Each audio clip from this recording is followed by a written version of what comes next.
Hello नमस्कार दोस्तों। आज हम घन घनाभ से आगे बढ़ते हुए बेलन के क्षेत्रफल के बारे में जानेंगे। पिछले हमने वीडियो में घन और घनाभ के क्षेत्रफल की पूरी जानकारी प्राप्त की। आज हम बेलन का क्षेत्रफल ज्ञात करेंगे। साथ ही हम एक और बात पर भी चर्चा करेंगे। ये एक महत्वपूर्ण कह सकते हैं शब्द है जिसको हम अच्छी तरह से इस वीडियो के माध्यम से समझेंगे।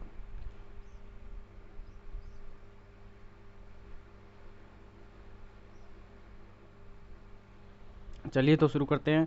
एक तो हम बेलन का क्षेत्रफल निकालेंगे, दूसरा है लंबवर्तीय बेलन की हम जानकारी प्राप्त करेंगे। तो जिस प्रकार हमने घन और घनाभ को बनाया था, एक आयताकार शीट या गत्ता लिया था और ऐसे गत्ते, बहुत सारे गत्ते एक दूसरे के ऊपर लेके हमने घनाभ की आकृति बनाई थी और उसका क्षेत्रफल भी ज्ञात किया था। उसी प्रकार अगर हम एक वर्ताकार शीट लें और उसके ऊपर बहुत सारी शीटें रखें तो हमारे पास कैसी आकृति बनेगी, उसके बारे में हम आज जानेंगे। जैसा कि आपको चित्र में दिख रहा है कि हमने एक छोटी सी डिस्क ली वर्ताकार, उसके ऊपर हमने बहुत सारी रखी डिस्क, तो हमारे पास ये आकृति बनी और इस ही आकृति को हम कहते हैं बेलन। ठीक है। अब यहाँ कुछ और बातें आपको मैं बताना चाहूँगा महत्वपूर्ण। पहली बात तो ये डिस्क है, मान लीजिए इसका बीचों बीच होता है इसका केंद्र, अब और ये होती है इसकी त्रिज्या। ठीक है, ये बिंदु होता है केंद्र और ये होती है इसकी त्रिज्या। त्रिज्या को बताते हैं आर से। अब ये डिस्क थी, इसकी ऊंचाई कुछ भी नहीं थी, ये इसकी ऊंचाई नगण्य थी, हम 0 मान सकते हैं या बहुत ही कम। लेकिन जैसे जैसे बहुत सारी डिस्क रखी तो इसकी ऊंचाई हमें ये प्राप्त हुई, जिसे मैं अभी आपको बताऊंगा। इसे हम h नाम देंगे और त्रिज्या आपको पता ही है r। तो एक बेलन के लिए दो हमारे पास पैरामीटर होते हैं, दो ऐसे इसके घटक होते हैं। एक होती है बेलन की त्रिज्या,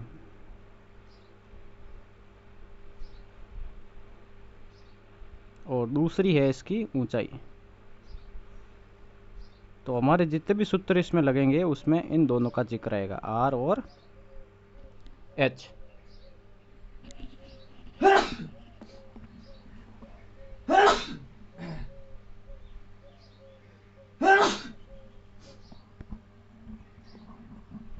चलिए अब आगे देखते हैं।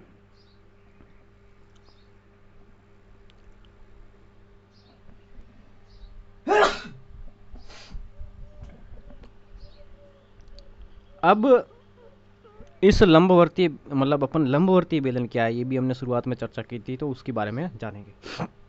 यदि हम इस डेरी को सीधा और ऊर्ध्वाधर रखें तो हमें जो बेलन प्राप्त होगा वो एक लंबवर्तीय बेलन कहलाता है। इसका कारण क्या है?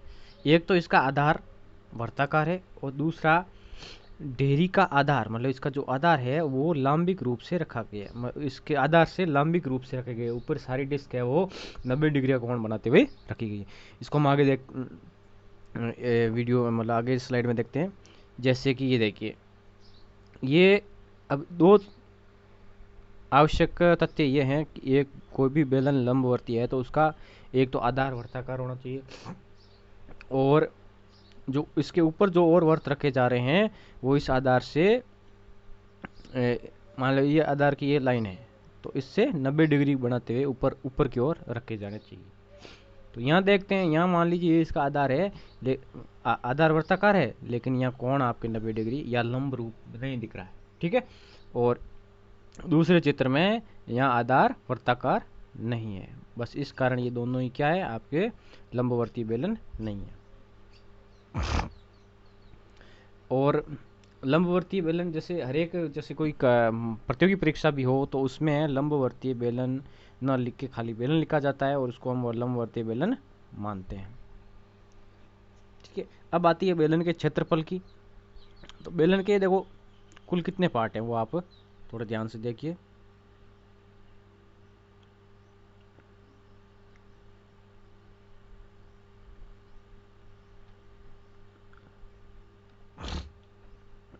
ये जो हिस्सा होता है ये कहलाता है बेलन का वक्र पृष्ठ।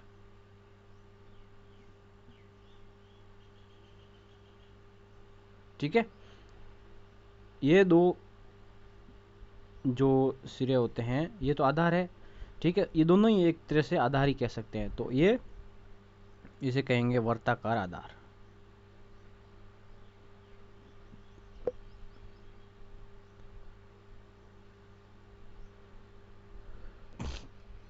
ठीक है, ये बात अपन को ध्यान रखनी। अब आगे क्या बात आती है कि भी इनका अब क्षेत्रफल निकालना है, तो इसका हम एक नंबर या इसका अलग निकालेंगे और इन दोनों का अलग निकालेंगे। ठीक है, तो सर पहले अपन इस वक्र पृष्ठ का क्षेत्रफल निकालते हैं। तो इसको निकालने के लिए क्या करेंगे कि इस वक्र पृष्ठ पर मान लीजिए यहाँ से आपने एक आयताकार कोई कागज का रंगीन कागज था, वो आपने इसके चारों तरफ लपेटा, यहाँ से लपेटना शुरू किया और वापस यहाँ तक लपेटा। ठीक है, उस कागज की जो लंबाई थी वो इस जो बेलन का वर्त है उसकी परिधि के बराबर होगी। ठीक है, तो ये ऐसा बनेगा, ये जो इसकी लंबाई वो होगी आपके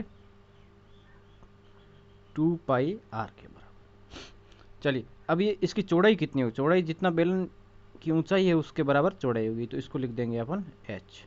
तो इस तरीके से अपने आगे वाली साइड में देखते हैं कि इसकी जो l है ये तो होगी 2 पाई आर, और h आपके जो इस बेलन की ऊंचाई है वही इस आयताकार शीट की चौड़ाई होगी। ठीक है, तो ये सिर्फ किसका निकलेगा, इस वक्र पृष्ठ का क्षेत्रफल निकलेगा, ये अपन को ध्यान रखना है। चलिए आगे देखते हैं। तो इस शीट का बेलन हमें वक्र पृष्ठ का क्षेत्रफल देगा, और साथ ही जो ये शीट की लंबाई है वो वर्तीय आधार की परिधि के बराबर है, मतलब जो l है वो किसके बराबर होगी 2 पाई आर, और दूसरी होती है चौड़ाई b, वो होती है h के बराबर। तो इस कारण हमारे पास बेलन का वक्र पृष्ठीय क्षेत्रफल आएगा 2 पाई आर इंटू एच, या 2 पाई आर एच। ठीक है, जहाँ आर बेलन की आधार है और एच उसकी ऊंचाई। अब बाकी बचे जो सिरे हैं जिन्हें हम इसके आधार कहते हैं उनका भी निकालते हैं। दोनों क्या वर्ताकार आकृति के हैं, इसमें ज़्यादा कोई आप जो है नहीं, आकृति के हैं, तो इनका क्षेत्रफल होगा पाई आर स्क्वायर, और क्योंकि ये दो है, एक और दो, तो इसलिए आगे 2 लगा दिया। ये ऐड कर देना आपको वक्र पृष्ठीय क्षेत्रफल में, तो इसका संपूर्ण पृष्ठीय क्षेत्रफल आ जाएगा।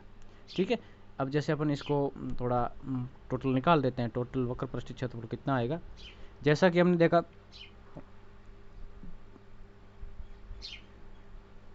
2 पाई आर एच तो आया इसका वक्र पृष्ठीय क्षेत्रफल, और 2 पाई आर स्क्वायर आया इसके दोनों जो ऊपर नीचे वृत्त है उनका। ठीक है, तो इन दोनों में अब जो कॉमन आ रहा है उसको निकाल देते हैं। 2 पाई और आर कॉमन आ रहा है, पीछे बचता है एच प्लस आर, या आप इसको इस तरीके से लिखते हैं याद करने के लिए। 2 पाई आर, आर को पहले लिख दिया, एच को बाद में लिख दिया। पीछे अपन क्षेत्रफल की इकाई जरूर लगाएंगे, वर्ग इकाई जो भी है, वर्ग सेंटीमीटर, वर्ग मीटर। ठीक है, चलिए आगे बढ़ते हैं। साथ ही हम यहाँ जो एक पाई का जिक्र कर रहे हैं, पाई एक अपरिमेय संख्या है, ये हमें ध्यान रखना है। और हम अपरिमेय मतलब क्या है, इसका जो दशमलव प्रसार है, इसका पाई का दशमलव प्रसार है वो कैसा है, एक तो अशांत है, और अशांत में भी कैसा है, अनावर्ती।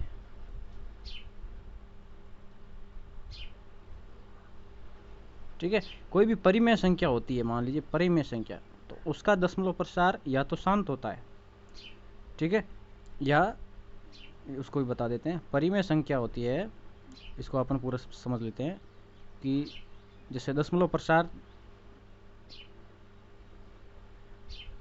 को ही हम समझ लेते हैं पूरा, ये आपके साइड नॉलेज के लिए।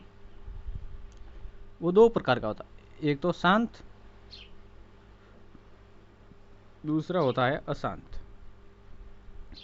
शांत में तो जैसे आप जैसे 5/2 लिख रहे हैं, तो ये भाग मतलब आगे कुछ देर के बाद समाप्त हो जाएगा। लेकिन अशांत में दो तरह के, एक तो आवर्ती और दूसरा है अनावर्ती। मैं अनावर्ती पूरा नहीं लिख रहा हूँ, लास्ट में डॉट लगा दिया। आवर्ती में तो जैसे 22/7 है, वो है आवर्ती है, मतलब 22 में आप 7 का भाग देंगे तो कुछ संख्याओं के बाद वापस रिपीट वही संख्याएं आने लग जाएंगी। ठीक है, एक छोटा सा उदाहरण ले लेते हैं, जैसे 22/7 को छोड़िए, 1/3 का उदाहरण लेते हैं, तो जिसमें इसमें 0.333 ये ऐसे चलता रहता है, तो ये अशांत आवर्ती हो गया। अनावर्ती है, जैसे √2 का अपन निकालेंगे तो वो अशांत अनावर्ती आएगा, पाई का मान निकालेंगे वो अशांत अनावर्ती आएगा। इसलिए अब परिमेय संख्या कौन सी हुई, एक तो शांत है वो परिमेय संख्या आपके, और दूसरी अशांत आवर्ती है वो परिमेय संख्या है। बाकी जो अनावर्ती है वो क्या होगी, अपरिमेय संख्या होगी, ये हमें ध्यान रखना है। इसलिए लेकिन यहाँ हम पाई की जगह 22/7 अपने प्रश्न को हल करने की सहूलियत के हिसाब से रखते हैं। ठीक है, चलिए ये बात हो गई। अब आगे देखते हैं, आगे एक प्रश्न दे रखा है कि सावित्री एक अपने प्रोजेक्ट के लिए बेलनाकार कैलिडोस्कोप बनाना चाहती है। कैसा कैलिडोस्कोप होता है, बेलनाकार। तो बेलनाकार बनाना चाहती है और उसकी बेलन की जो लंबाई या ऊंचाई कह सकते हैं वो 25 सेंटीमीटर दे रखी है, और त्रिज्या उसकी दे रखी है 3.5 सेंटीमीटर। तो इसको देखते हैं किस प्रकार हल किया जाएगा। अब इसका क्या कह रहा है, ये कि मतलब ये बनाना है कागज़ की शीट से। तो कैलिडोस्कोप इस तरह का होता है, आपके बेलनाकार होगा। ठीक है, यहाँ से भी ये खुला रहेगा और यहाँ से भी खुला रहेगा, मतलब आधार खुला है, तो यहाँ कागज़ की ज़रूरत नहीं पड़ेगी। कागज़ की ज़रूरत हमें यहाँ पड़ेगी। ठीक है, तो इसका मतलब वक्र पृष्ठ का अपन को क्षेत्रफल ज्ञात करना है। वक्र पृष्ठीय क्षेत्रफल अपन को ज्ञात करना है, और बेलन का वक्र पृष्ठीय क्षेत्रफल होता है 2πr h। लेकिन अपन को पहले लिखना है, जो मान अपन को दे रखे हैं वो अपन को पहले लिखने हैं। जैसे अपने पास बेलन की आधार की त्रिज्या अपने को दे रखी है 3.5 सेंटीमीटर, और ऊंचाई दे रखी है 25, या ऊंचाई कहें या लंबाई के दे रखी है 25 सेंटीमीटर। और सूत्र में अब जब हम मान रखेंगे तो 2 इंटू पाई की जगह अपन को 22/7 रखना है, इंटू आर मतलब 3.5 और h यानी 25 ये रखना। अब पॉइंट हटाते ही अपने नीचे लग जाएगा 0, काटेंगे इसको तो 5 बार कट जाएगा। ठीक है, अब पीछे जो बचा वो आप एक बार दोबारा लिख देते हैं। पीछे अपने बचा 2 इंटू 22 इंटू 5 इंटू 25 और बट्टे में 10। तो 10 ये 5 और 2 से गुणा करेंगे तो 10 बनता है, और 10 इससे कट जाएगा।